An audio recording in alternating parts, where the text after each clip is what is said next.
as police killings ignited nationwide protests. Who do you serve? Who do you protect? Promises by law enforcement to reform from coast to coast. In Los Angeles, the LAPD vowed to shift away from crime fighting to focus on being members of the communities they're sworn to serve and protect. Hi, nice to see you. In some of LA's toughest public housing projects.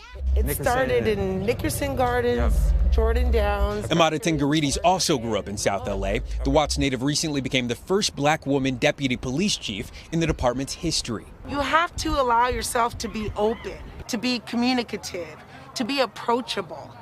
An early advocate of community-based policing, Chief T, as she's known by her officers, heads the LAPD's Community Safety Partnership Bureau in South LA.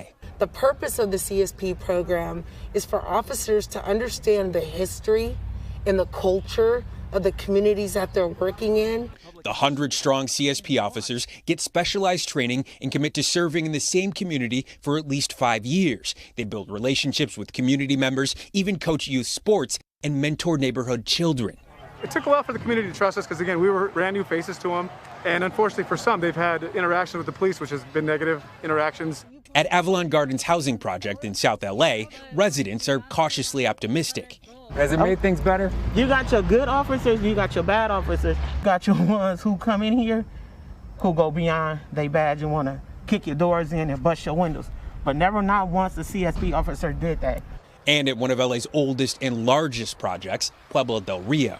When you turn on the TV, you see people wanting to defund the police. I think that we need a backup of police officers. They're here to protect us. Do you remember a time before they were here? Yeah. What was it like? It was not that great. There was a lot of crime. Yeah.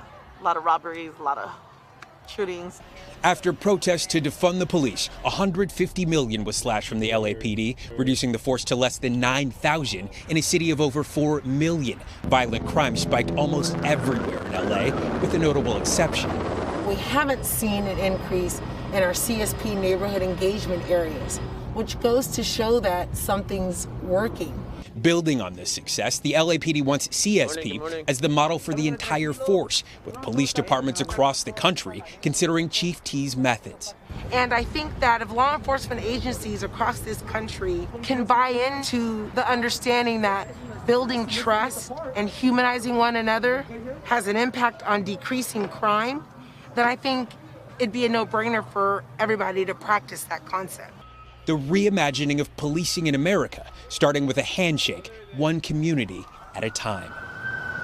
A UCLA study on the program found that in neighborhoods patrolled by CSP officers, crime dropped by about 66%. Chief Tengarides has since been invited to consult with departments all over the country, including major cities like New York and Chicago.